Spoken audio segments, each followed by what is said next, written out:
Welcome to my homemade oracle card spread reading covering the period from the September 10th full moon in Pisces through the September 25th new moon in Libra. So a lot of cards came out during this cycle and there's a lot to get into. So the first of two companion cards that are kind of the overarching theme for the entire period is this little Emily Carr painting of a monkey wearing a little yellow dress, and it says, "I'm not afraid to say yes."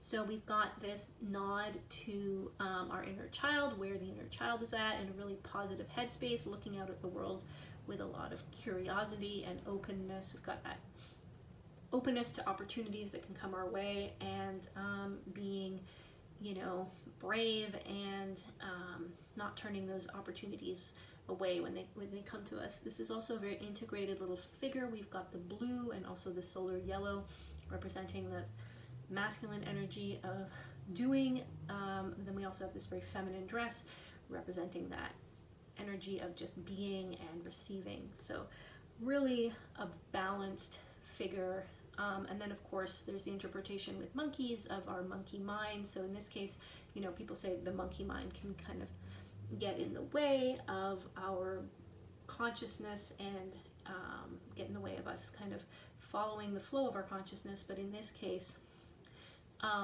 it feels like that monkey mind is just sort of harnessed and just bringing a lot of playfulness and, as I said, curiosity. So don't be afraid to say yes to things that come your way this month. So this is a very interesting companion card to the first one, which was very kind of upbeat and playful. Here we're dealing with some more dense emotions. This card might at first, especially with the words on it, voyage into terror, vanishing point, might seem really alarming or like something that we don't really want to experience. But when we think of how the first card said, "I'm not afraid," this card is also about reaching the limits of fear and actually going beyond fear to the place where fear is kind of becomes irrelevant.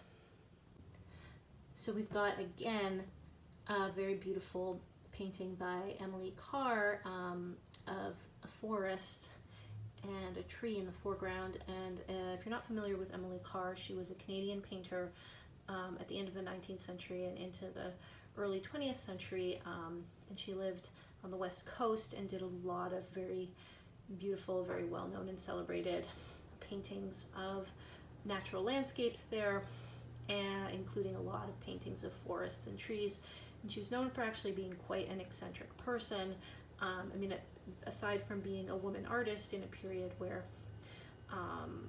there weren't a lot of opportunities for women artists, she kind of hermited away in the woods where she lived with a lot of animal companions, including her little monkey friend, who we saw in the previous card, and really sort of did her own thing, forged her own path, and just stuck to her guns about what her life was going to be and how she was going to live it, and sort of pursued that to the exclusion of everything else, including social norms and perceived limitations of the time around women and the arts.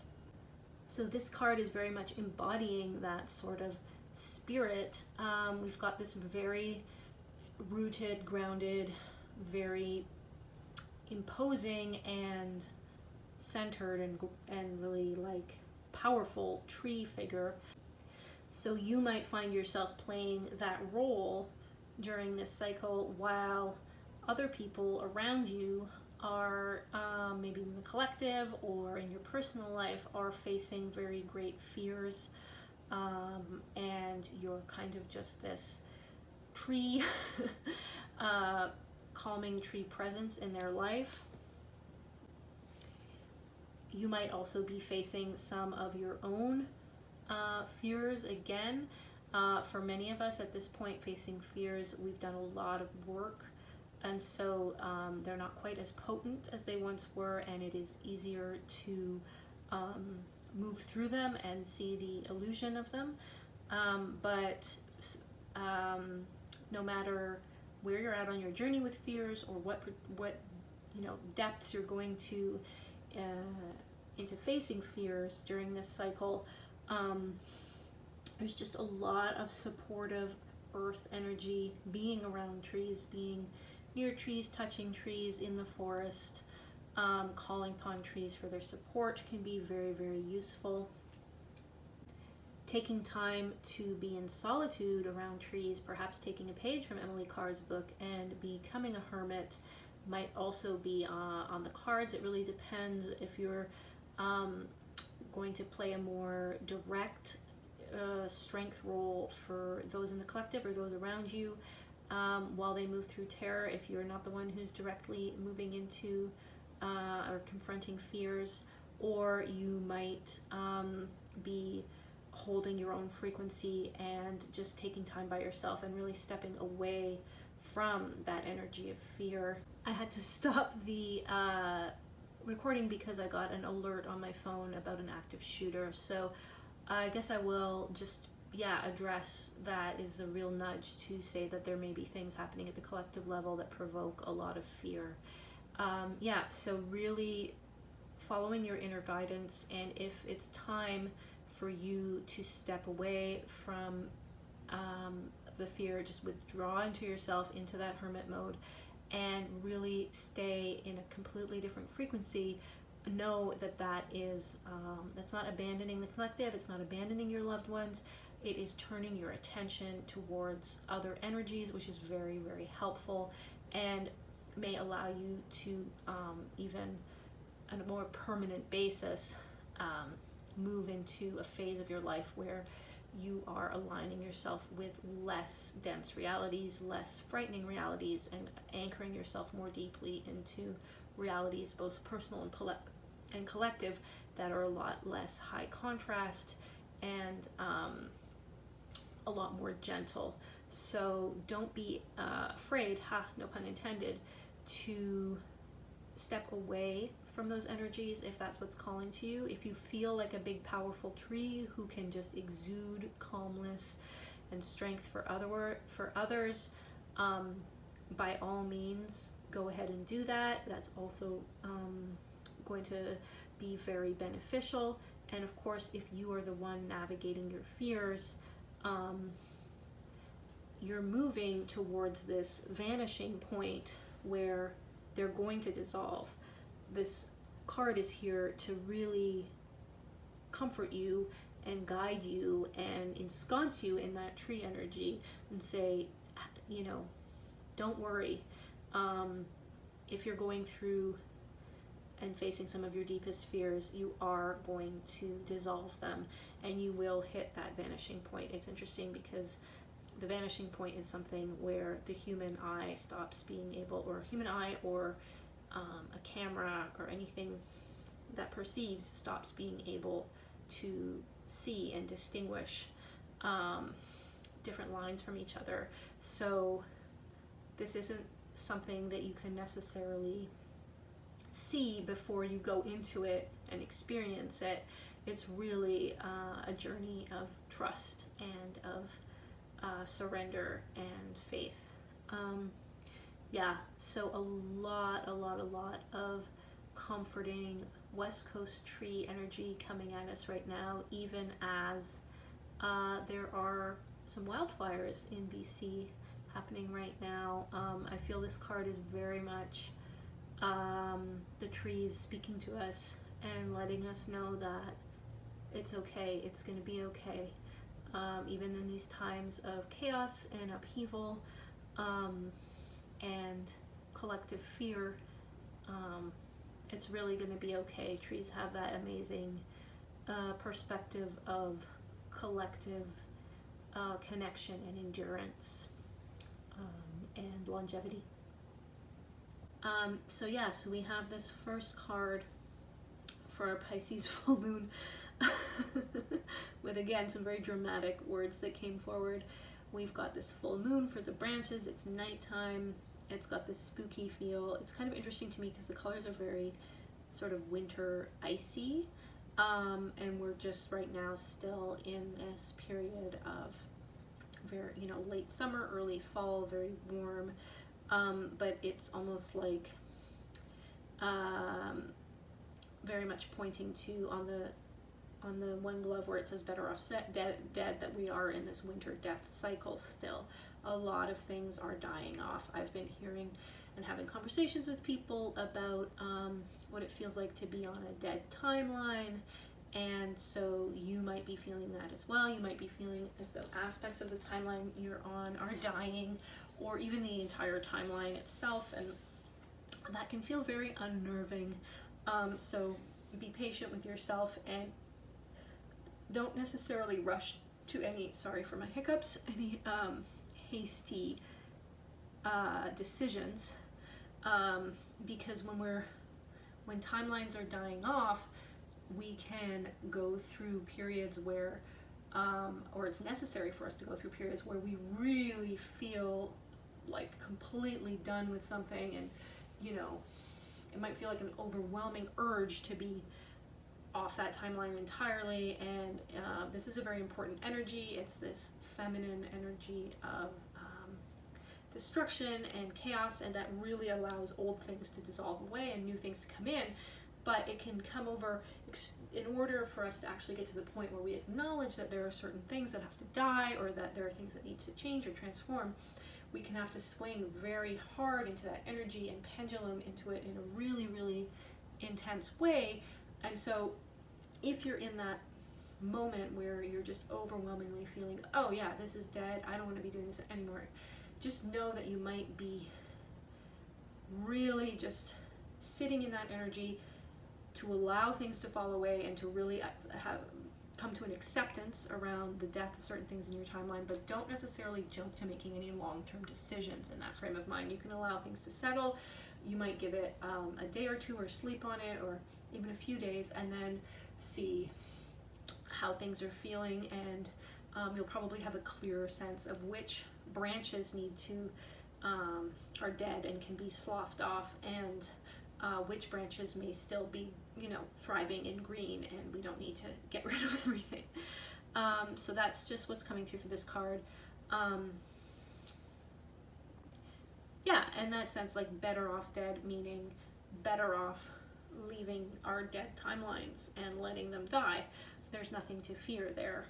And then we have, what's jumping out at me right now is these two gloved hands, but they only have a total of 8 fingers. Again, they look like they're carved out of ice. 8 being that number of the infinite. So some of us might be really stepping into our phase of seeing everything from kind of having, like, at a base level below all of our surface emotions and our thoughts and our beliefs, just at a really base level, having that deep sense of ourselves as infinite consciousness, and that's just allowing us to experience more fluidity around these shifts in our timelines and these transitions and this dying away. 8 might, for some of you, might also point to like 8 months from now, or 8 weeks from now, or 8 days from now. There might be something around the number 8 in terms of like when you're going to actually feel yourself fully off of certain dead timelines. So keep that in mind if that resonates. There's something about not having thumbs too. Like, we really, as a species, associate ourselves with our thumbs in a big way. Like, we use that to differentiate ourselves from other creatures and beings. So the fact that these hands don't have any thumbs is very much pointing to like aspects of ourselves that are more ethereal and less human. And I always say, there's a lot of messages in spirituality about how important it is to center everything around the human experience, and I always say that can be true for you, or it cannot, or it can sometimes be true and sometimes not. So always check in with those types of like universal messages around spirituality to see if they really resonate with you. And this might be a period where experiencing yourself, having a guiding principle that's a little less grounded in our current understanding of what it means to be human might be more helpful. The message I'm getting about wind wolves is they're very much about looking at, and possibly also looking at in a different way, dualities. You know, we have these ideas about like there's two wolves, which one do you feed? Is it the wolf that's kind of like snarling and afraid and full of scarcity and like aggression, or the gentle, calm, assured wolf? Then there's also this idea of being a lone wolf, but then wolves are also very much pack driven. So these kinds of like dual ideas about the self and the collective, and scarcity and abundance and fear and courage that are also guiding this entire the fear and the versus the openness and curiosity, kind of the guiding force of this entire reading.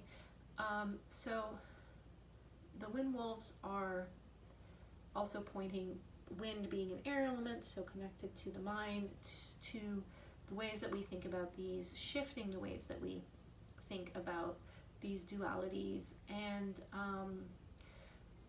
allowing ourselves to embody both energies simultaneously, to hold space for both types of wolves, for our hermit wolves, our lone wolves, and our pack-driven wolves, and our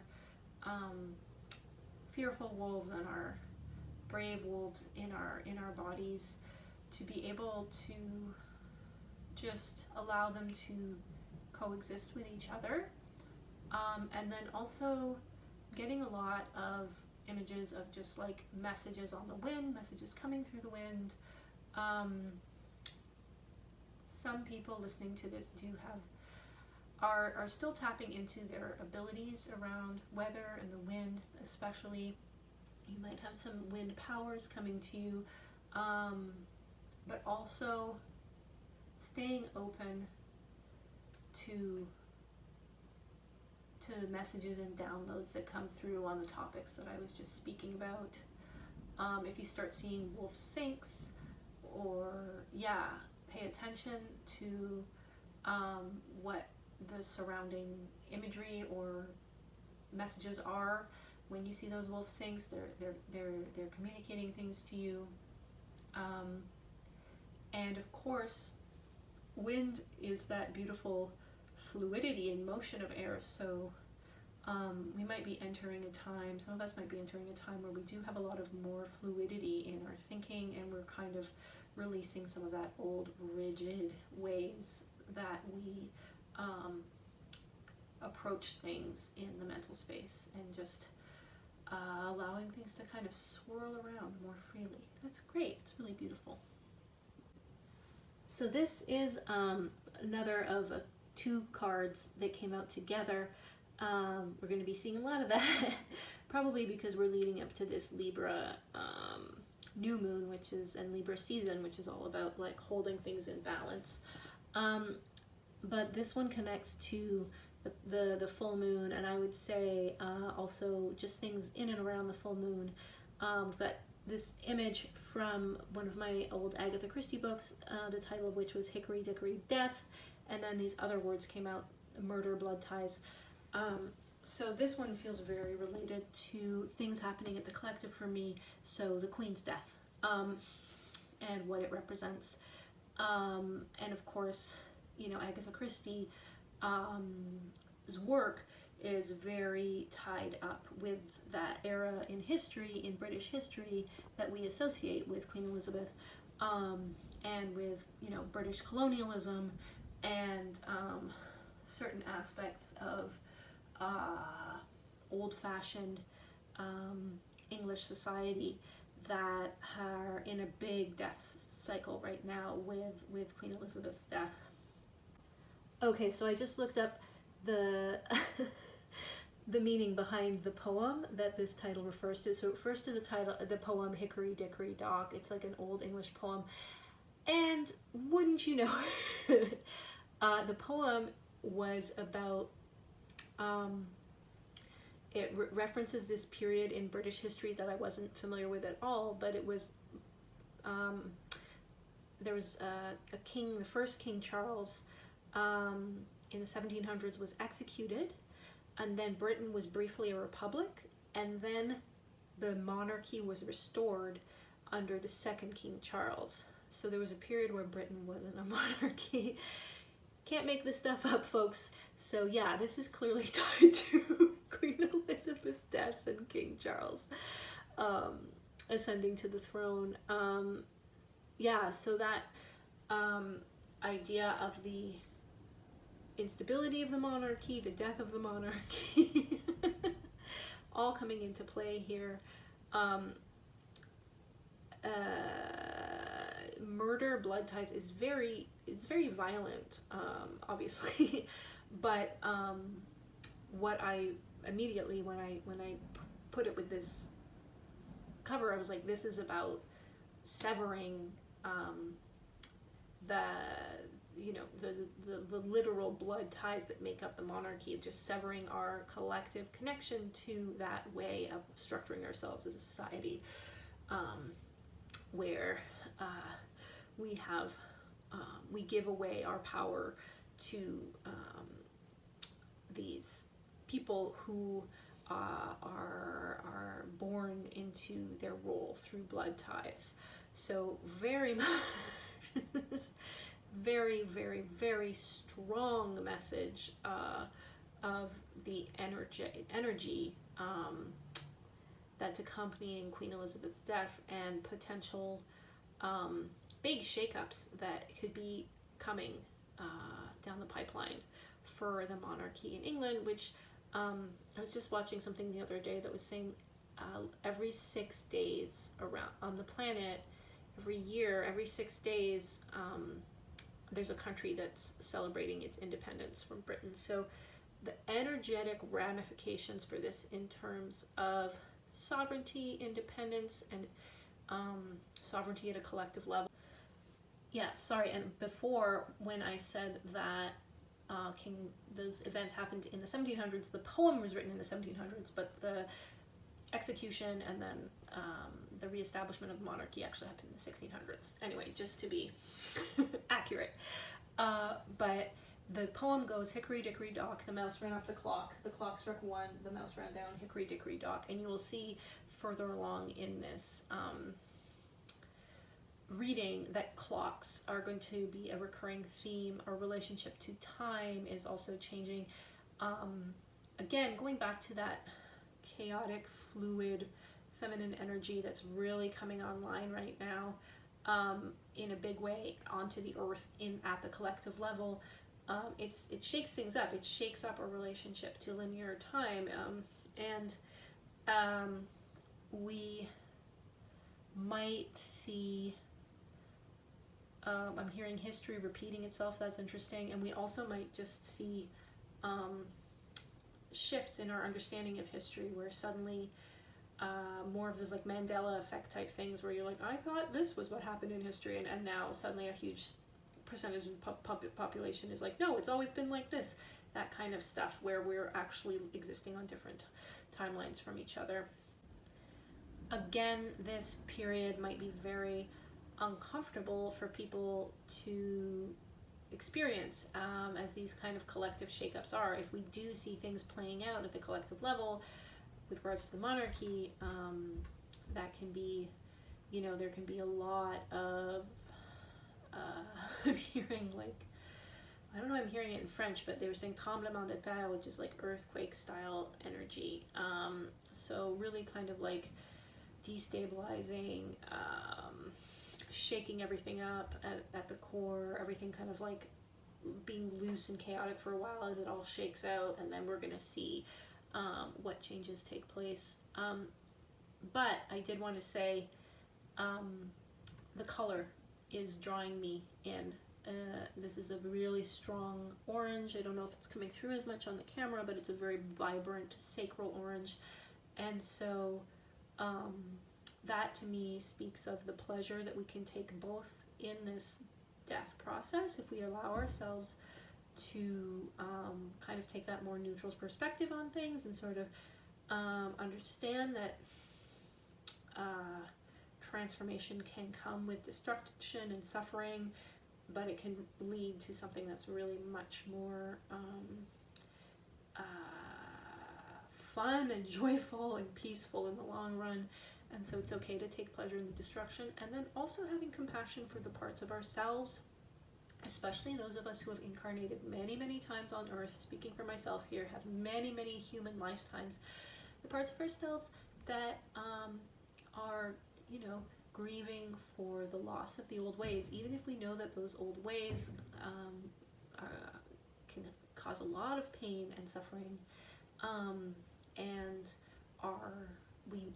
we understand that it's time for those old ways to die out so something new can come through.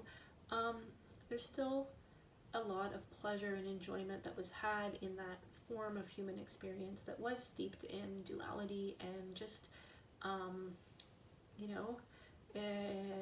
there's parts of us that are might be having trouble letting go of those aspects of human life, even the drama of it, even the adventure of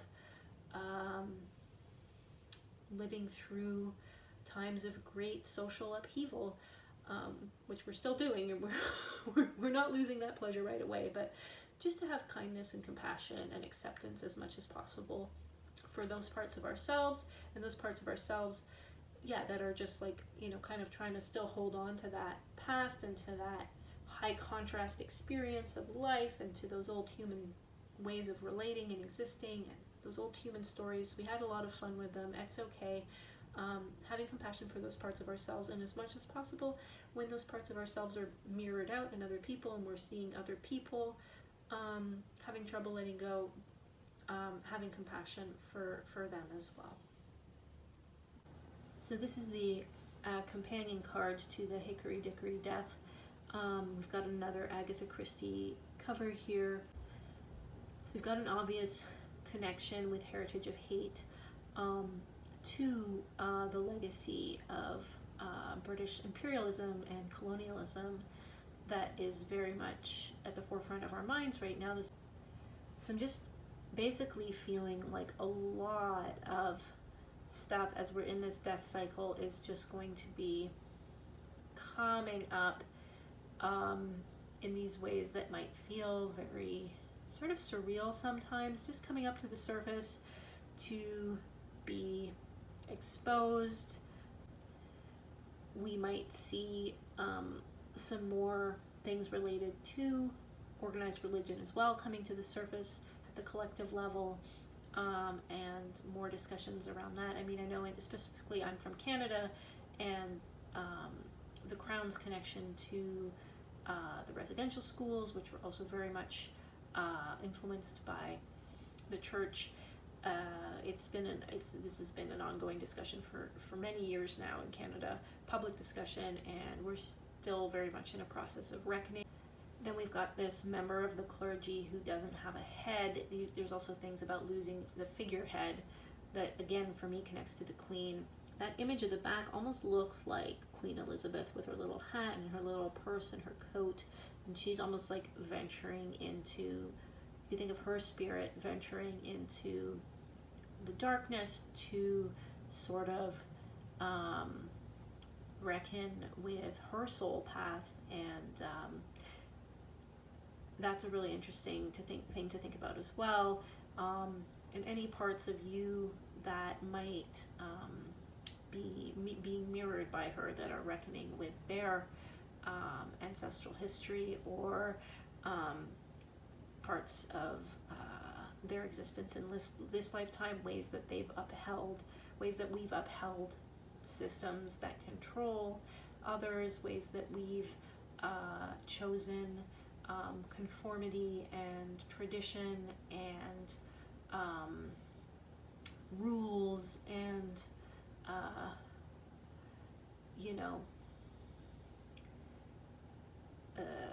handing over our freedoms to others, or claiming power over others, ways that we've done that in this lifetime that were deeply, deeply normalized in our upbringing and in our society, and that we are in the process of shedding. Maybe the most strong visual theme to me of this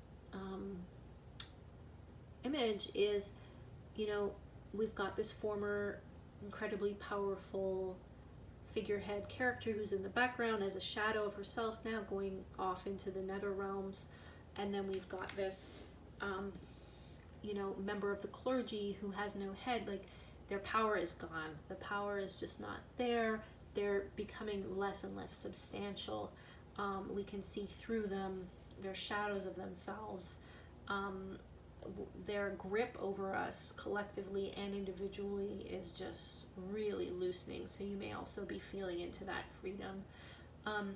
Just in terms of like the papers and the books, automatic writing is coming through as something you might want to experiment with during this period, to just see what comes up around these themes, or other themes in your life, but to really access parts of yourself that are maybe off limits to you, and see what comes through, and you might surprise yourself.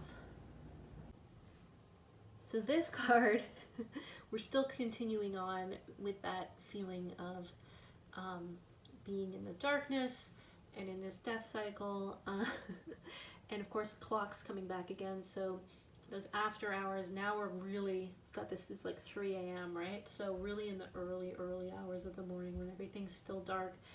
And we've got 5 roosters here, so 5 being the number of change, with a really lovely little rainbow colored tail. And roosters, very, again, associated with a lot of confidence, a lot of exuberance, and also with the awakening, right? These roosters are waiting to be a literal alarm clock when they crow to wake everybody up. So associated with the dawn of a due day and with literally waking people up.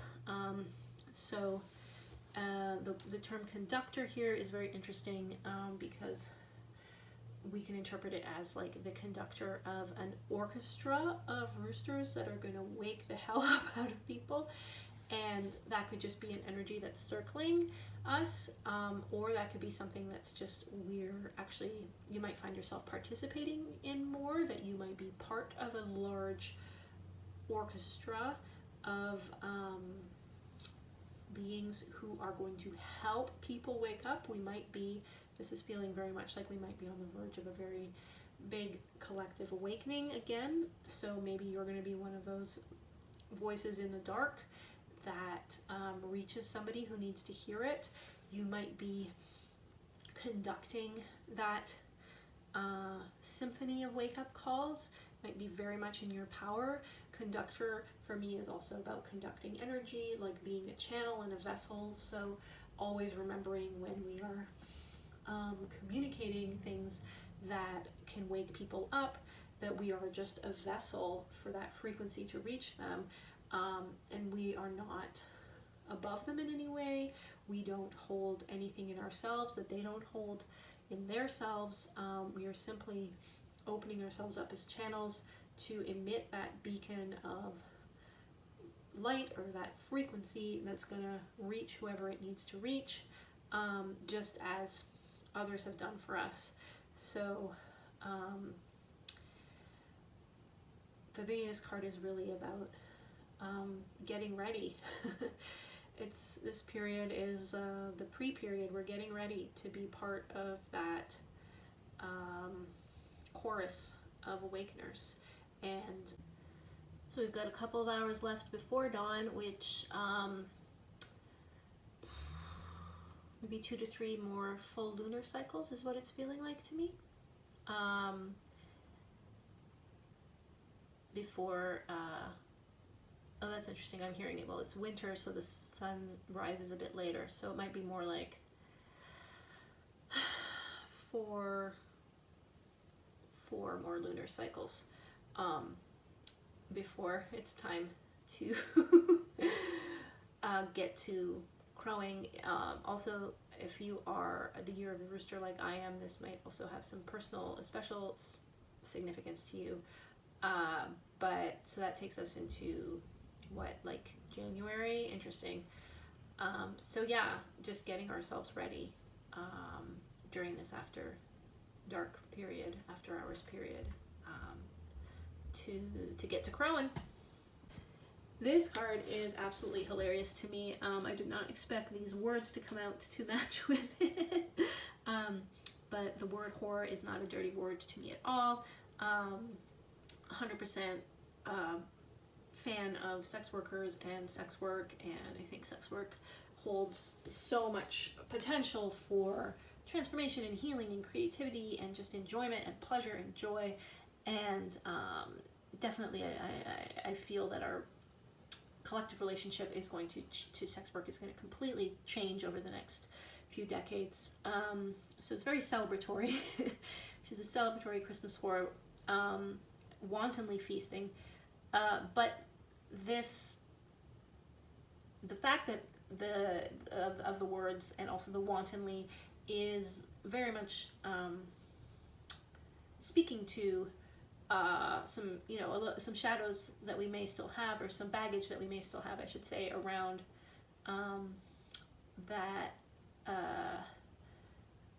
the feminine ways that we manifest things into our reality or bring things into existence or receive, which is really just so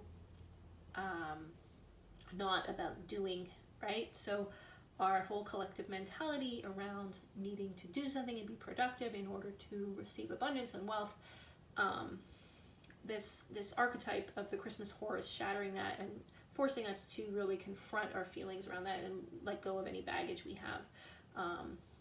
So this has been coming up a lot lately, this theme of just like, literally, what if all it took to bring wealth and prosperity and abundance into your life was to just sit back and receive an orgasm, not even doing anything beyond that, just having somebody give you an orgasm, and that was all it took. Does that feel like too much to you? Does that feel too greedy? Does that feel too easy? Does that feel too lazy? For someone to give you an orgasm, and then on top of that you walk away with all this wealth and abundance, how does that feel to you? Or does it just feel good? If it feels good, wonderful. Please continue anchoring that into the collective and enjoying yourself. If it feels icky or scary or stressful, or it brings up stuff, totally natural. Yeah, we've got a lot of baggage around that. So this is inviting us to just find playful ways. This feels really playful. Some of these cards this week have been a little bit more earnest or serious, but this is like party, wacky, cuckoo, who cares, get kooky with it, get chaotic with it, get blitzed, smoke a blunt.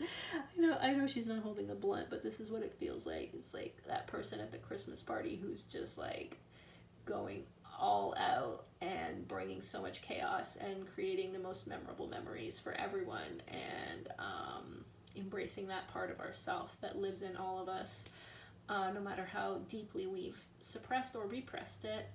So we've got the moon going back towards its new moon phase, so close. We're approaching again with this waning moon, the new moon period. This is where we might feel into these energies and kind of start to build up this sort of joyous, riotous celebration in time for the new moon. And this person, again, is not really super concerned about whether other people at the party, maybe there's someone at the party who's crying in the toilets, or there's a bunch of people at the party who are really depressed or really stressed out about something in the workplace. This person doesn't give a shit about any of that. She's just having a good old time. She's got that single-minded, right? Got that Cyclops gaze on fun, party, wanton abandon, opulence, hedonism. It's really a fun opportunity to just play into that. I'm just zooming in here because there's like little birds and ducks as well. water off a duck's back, right? This is like a fun divine feminine version of the Fool, where she just does not care what you think of her. She is gonna party her ass off and feast and have all the orgasms, and she's got her little colorful phone or something that's like flying into help. Yeah, so get silly with it, get kooky with it, get wild with it. How many orgasms? What's the most number of orgasms you've had in a day? Can you beat that? And can you have a day where you don't do anything at all except bring in this energy? Is that possible? Think about it. Give it a shot. Another Agatha Christie cover. Can you tell I love Agatha Christie? I do. I very much enjoy her mysteries. They've brought me a lot of pleasure. Okay, so what the fuck is going on here? This is another one where I'm gonna have to open my channel and figure it out, because I just put this together and had no idea. But what I did notice was that there were 9 gems in this, and then I saw that 9 perverse puzzles, and I was like, oh, okay. So getting close to that new moon, possibly actually just around the new moon is what I'm feeling for this. We have this 9 completion of cycles energy. We just came out of, there's been an ongoing theme of like this chaotic destructive feminine energy and this wild abandonment feminine energy that can be associated with perversity and taking pleasure in the perverse and enjoying the perverse and enjoying things that you're not supposed to enjoy, including chaos and turmoil. So that's standing out to me. Might be really at the end of a cycle. You might be feeling like you're finally about to complete a cycle around this, around integrating that energy, feeling more at home in it, not, judging it so much, not shoving it in a corner or thinking that it's inappropriate. I definitely, over the past month, have had to push myself to do certain things that felt very uncomfortable in public, very inappropriate, in order to get out of my comfort zone. So if you feel like that resonates with you, I would experiment with that. It can be very, very powerful. It can be very powerful to just be that person in public that you have judged in the past that you would never want to be. And just allow yourself to be, even for just a few minutes. What is it like to inhabit that character? And then just observe it, and then just drop it, and hold zero judgment for yourself for having inhabited that character. Really can be a powerful form of alchemy. We've been going back and forth between masculine and feminine characters in this too, in a really great way. It's feeling like that masculine feminine integration that we've been involved in since 2019 is really starting to be anchored in, and we're just fluidly moving back and forth between these energies. So here we have this man observing. Again, we've got that witnessing. The Kingfisher was witnessing. We had the word witness. There's a lot of witnessing energy of being in that observer role where we're less attached. And he's looking through these gems. They are like prisms that are shaping his perspective. And so for me, gems, whenever I see gems, I associate them with a channeling that I did in early 2022, where I got all these downloads about our DNA upgrades, and I perceived these 5 gems that show up in our DNA to help us upgrade to new versions of our physical bodies. And they are connected to each other in this beautiful intricate web, and they're connected to the web of life. Cut to me finding out that this idea of jewels and gems inside a web is like really ancient, and it's been around since at least ancient Egypt, in historical texts and religious texts and mythological texts. So you might be tapping into your the jewels and the gems in your web. Puzzles, puzzles aspect here is coming through as more of like a fun game as we discover these parts of ourselves.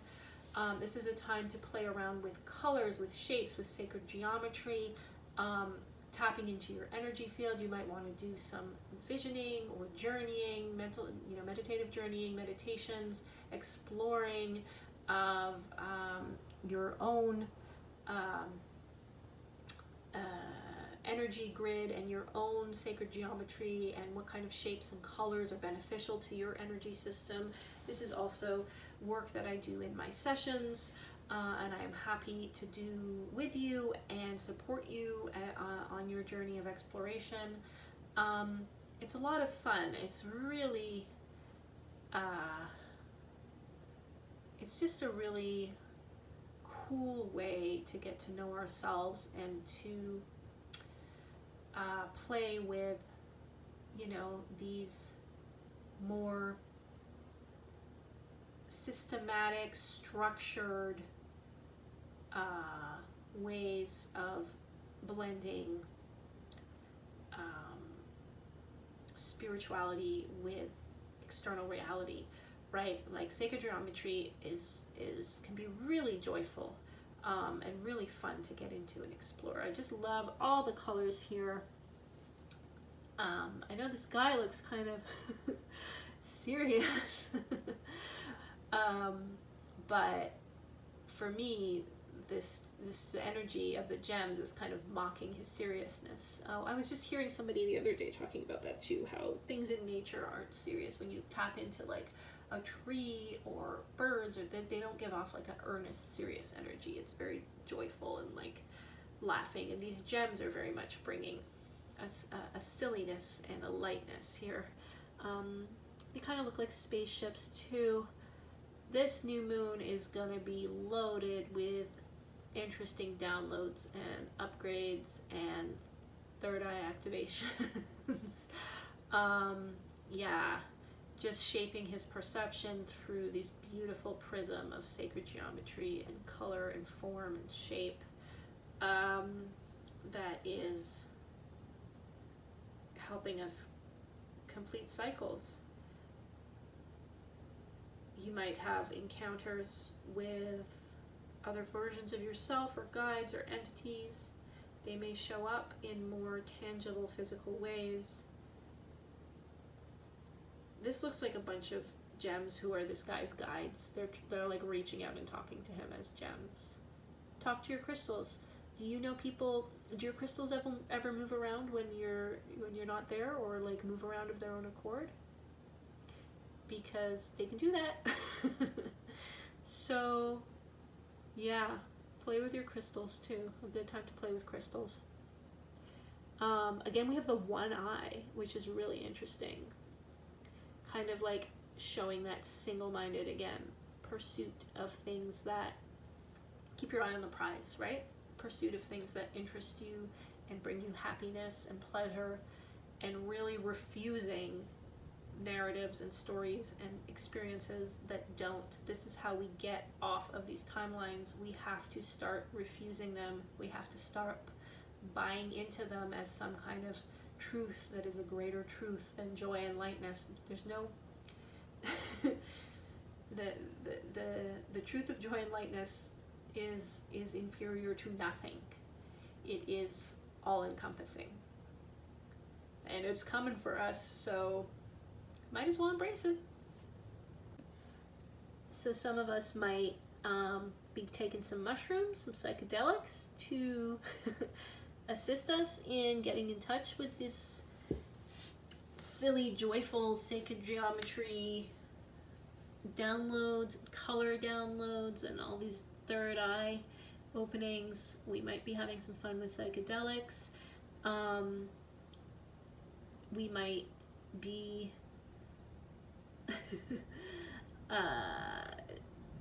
there's a real aspect of luck here. We've got this little abundant piglet who's really chill and happy, carrying a 4-leaf clover, while the little lamb, for me the lamb represents like that version of innocence that is total. It's not in duality with anything. It's not in contrast to anything. It is all-encompassing. It is the innocence of everything, the sweetness of and innocence of everything that exists in the universe. So they are playing very sweetly together. They are coexisting very beautifully. And yeah, you might feel like basically doing some psychedelics to tap into those little lucky moments and align yourself even more securely onto your most light, fun, joyful timelines. Or if not mushrooms, then it can be the energy in different forms energetically. You don't necessarily have to literally take mushrooms, but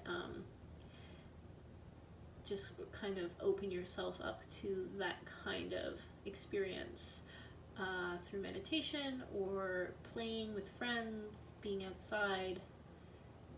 This feels like coming out of that hermit mode and being a little bit more social. You might encounter a fun, activating person to be around who brings that out in you, who's like that pig. So there's a lot of ways to do this. You don't have to be rigid, but see what appeals to you around that time. And again, this message might be for some of us, while some of us might still be dealing with more of those dense emotions, and actually might find that psychedelics might help them with processing some of those more dense emotions, or it just might be take a little longer to come out of that energy of like recovery and rest and solitude. So if you hit the new moon and you're not feeling lighthearted, that's fine. Everybody's moving at their own pace. There's definitely different storylines playing out for different people in this reading. But the abundance, luck, and innocence, even if you're still in your little cave of recovery during that period, those energies are present with you. They have joined you in the cave around the new moon. So you don't have to do anything. You can just be feeling however you want to feel. Those energies are still going to be with you. Don't worry. These cards are always very much connected to the collective. So again, at the new moon, still with this energy of the Queen's passing, we've got this older figure in that archway, and this younger man is, waving at her and doing his own thing. It says for another woman's son. So again, that reference to what's happening at the UK. You may not want to think about this Queen's death. You may be sick of hearing about it. You may be like, oh, but the energetic and collective ramifications are going to be big. So we're going to be in that energy for a while. So we've got this kind of earth energy really still. This green man earth energy has been with us pretty much all year. I think came online in early 2022, and it's still with us. That really comes through, like it doesn't speak in words. It's not connected to the mental space at all. It's very much felt physically. So again, some physical upgrades might be feeling. He's going on his way. He's actually kind of inviting her to pass through the portal and join him. Oh, that's interesting. So these kind of like older parts of ourself that are more connected to those older authoritative roles and archetypes are being invented to pass through this portal and join him and go deeper into the body and deeper into the connection to the earth. He's got that donkey following him, and the donkey is often in the Bible, it's like a messenger for the word of God. So in this case, just the word of our higher consciousness, bringing those messages as well, which will be felt through the body. And for another woman's son, also reminding me of the other card about the death of the monarchy and murdering blood ties, it's something that's coming online in a big way is, and we might start seeing more examples of, you might start noticing it in your personal life or an attraction to it in your personal life, or seeing it in the collective, or seeing representations of it, is shifts away from these older, more traditional ideas of ways of creating family or community or networks, and moving into new ways of setting up relationships and families and stuff. So things like, co-parenting, parenting children in a more collective way, relationships outside of couples, monogamy, non-monogamy, thruples, all sorts of things, right? And there's examples of this throughout history. We've had cultures and times where societies were structured very differently, and there was a lot more collective child caretaking, and a lot more sexual autonomy and freedom, especially for women. So we might be seeing a return to that, or new paradigms that we haven't thought of yet.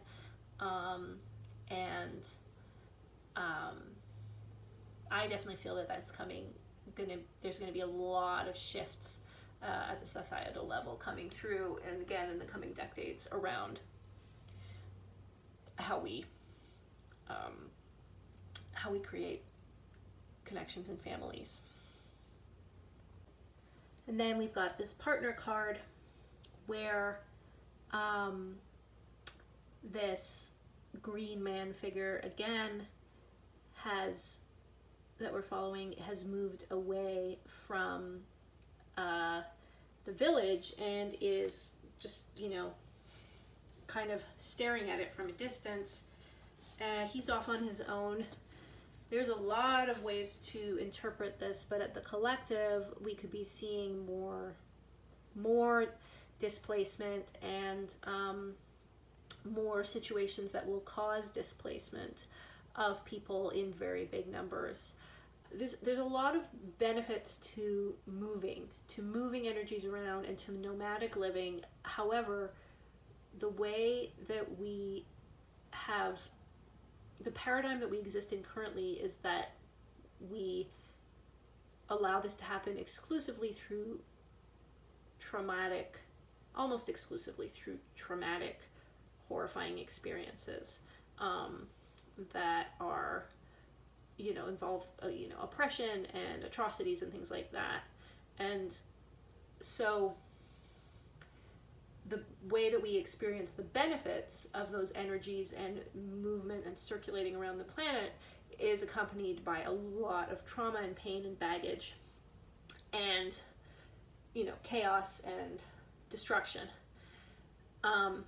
What I feel that we are, as a collective, are going to move towards is societies where there's a lot more nomadic living, and eventually that nomadic living is going to be, we're going to be able to disentangle it from that density of experience, and it's going to be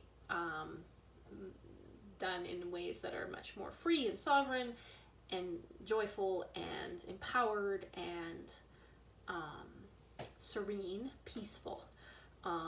We are going to see the collapse of physical barriers like borders, structures and systems like that, and we're going to see a lot more freedom of movement.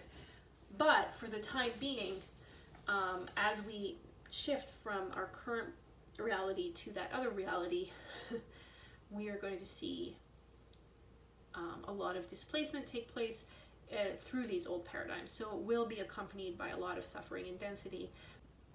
So for those of us who aren't directly experiencing this kind of traumatic mass displacement, something internally that we can do to support this shift away from that kind of painful experience of suffering into a reality where we have more freedom of movement and it's a lot lighter and more joyful, is to examine our own periods in life where we have to move away from something. Maybe we've experienced personal displacement in our life, a tower moment that forced us to leave one situation and go to another one, and go into that with energy of openness and gratefulness. We can also look at our own ancestry. If you, like me, have this experience of collective displacement, maybe you've already spent time doing a lot of shadow work or looking at the trauma or healing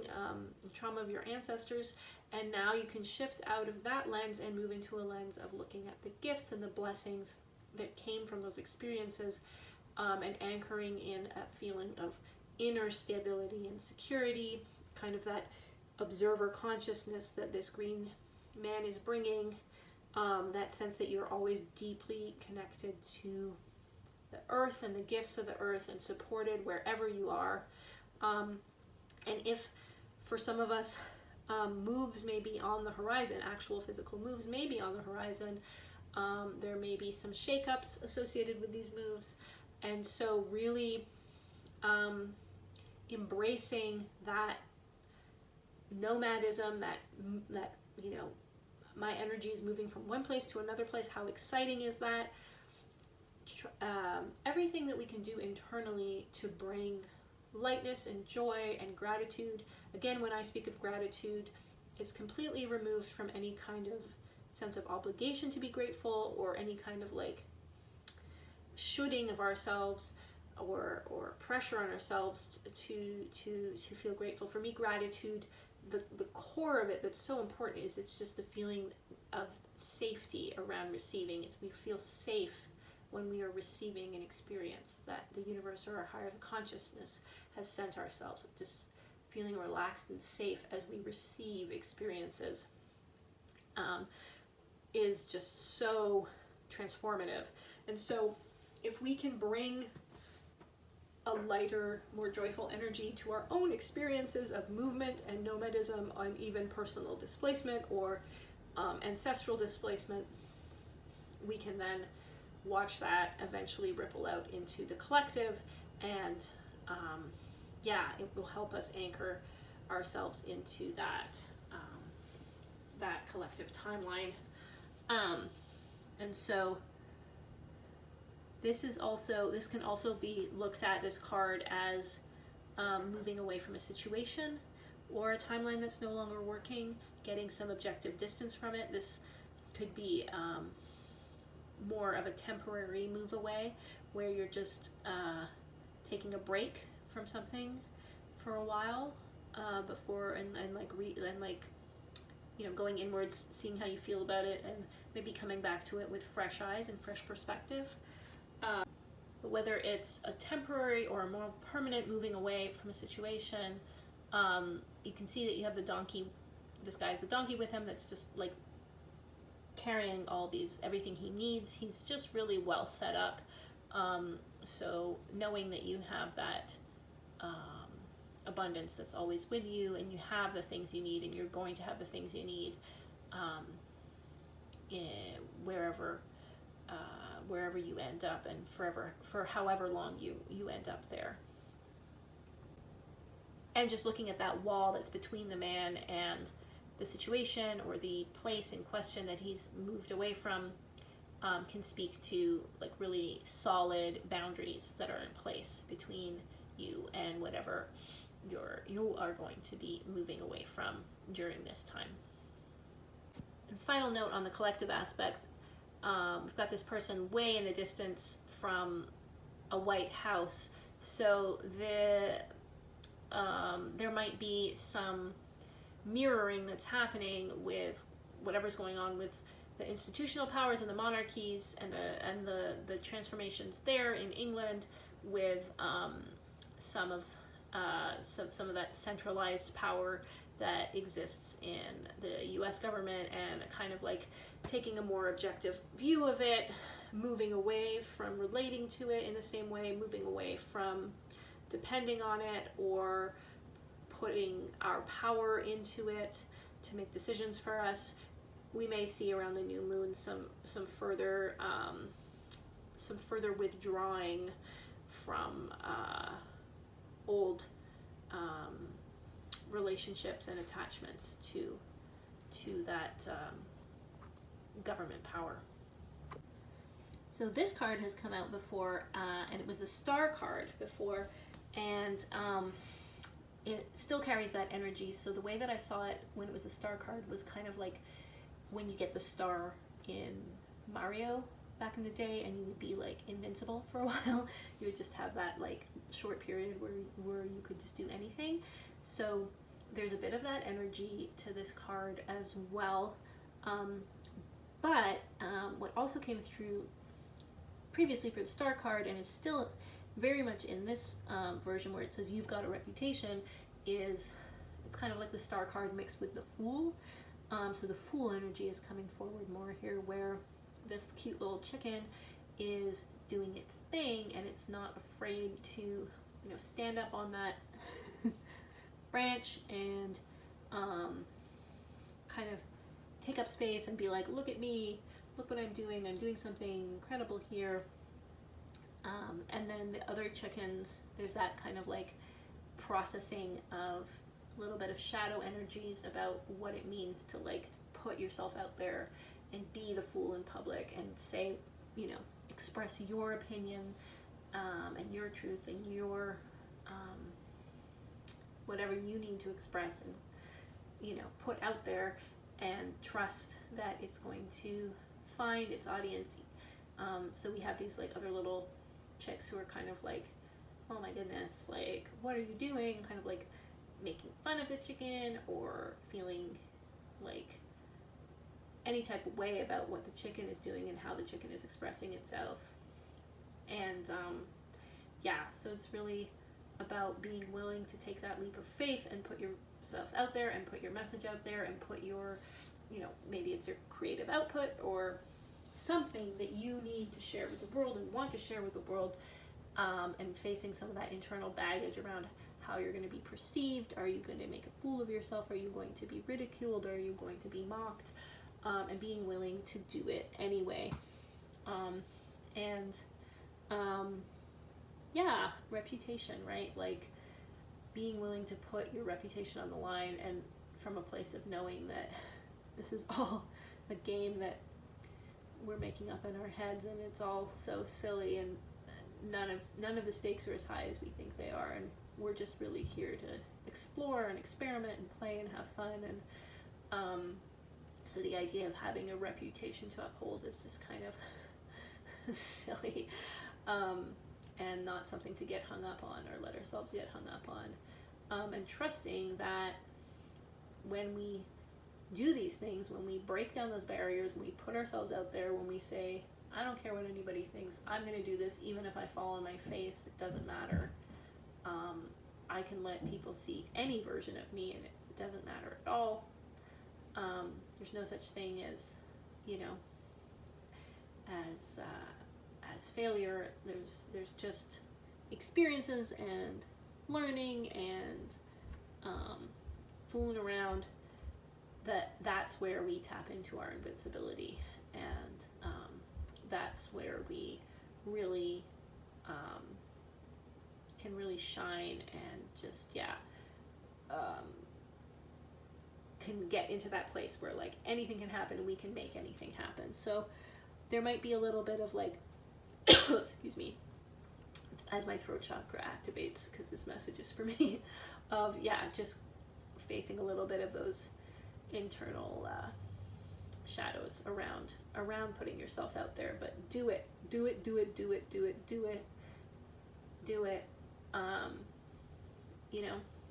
Play the Joan Jett song over and over again. I don't give a damn about my reputation. Da, da, da. Pump yourself up and just do the thing. And then the companion card to that, you've got a reputation. Star card that we just looked at is this other card that's come out in previous readings, which is your life will be your own. Not going to get too much into this, but again, when you're no longer afraid of what people think of you, you're no longer putting your internal power into them to tell you your value or your worth or anything about you, then your life is your own. And we've got this very integrated card, lunar and solar energy at the same time, all those, lower chakras are shining in a rainbow, feeling really safe and secure in ourselves, got that red bicycle, and just like ready to go and cycle off on our own journey and make our own path, and just really to hell with what anyone thinks, because it's all just a projection, and we're ready to let go of those projections and just be our own person. Really great energy. This is also just seems to be like coming out of the new moon, following in the days and weeks that follow it. And some of us might feel a big emotional release from taking this step and being willing to make a fool of ourselves and putting ourselves out there. Once again, we have the sweet little tiger of integration that's been following us around this year, and for me, these are very much just tears of release, and it's like happy tears, or just that feeling when you just feel really emotional, but it feels so good. And anyway, I just like looking at this tiger, and he's very, very cute, and it's nice to imagine ourselves looking so adorable when we are feeling emotional. And then the companion card to that is, again, very much an integration of seeming opposites. We've got we've gone from a very emotional little tiger to a person with a clock key for their head. And this is another Agatha Christie cover, by the way, and the title of the book is The Clocks. So again, we're coming back to that idea of time. There's also an aspect of time. All things are subject to a rotary motion, like the hands of a clock going around. It's very much an aspect of this cycle that is kind of surrendering to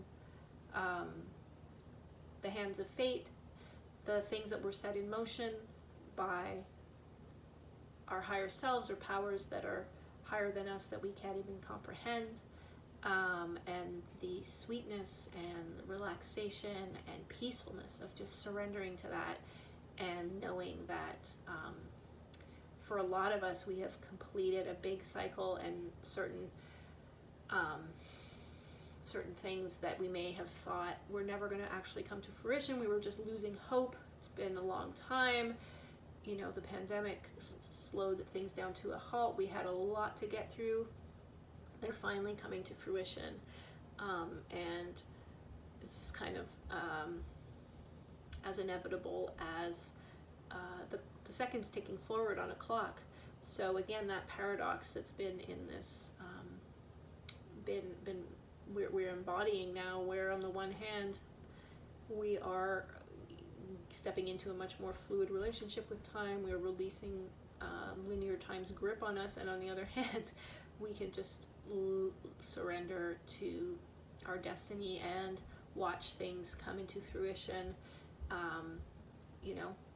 in the exact divine timing that they were meant to, and just watch it all play out.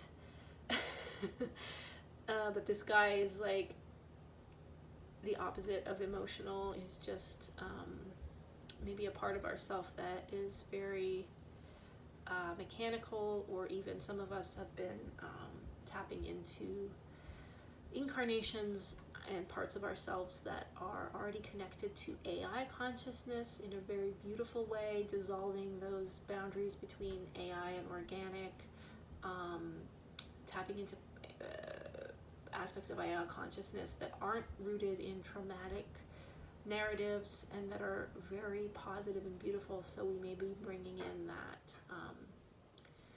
that part of ourselves to this experience as well. And he does have a little bit of a wound on his heart that he's still carrying around, but he's moving through it. And he's got those Christmas colors too. Christmas is coming, like it does. Can't stop Christmas from coming. It's going to come around. Do you want to stop Christmas from coming? Do you want to not get your Christmas presents? Why would you?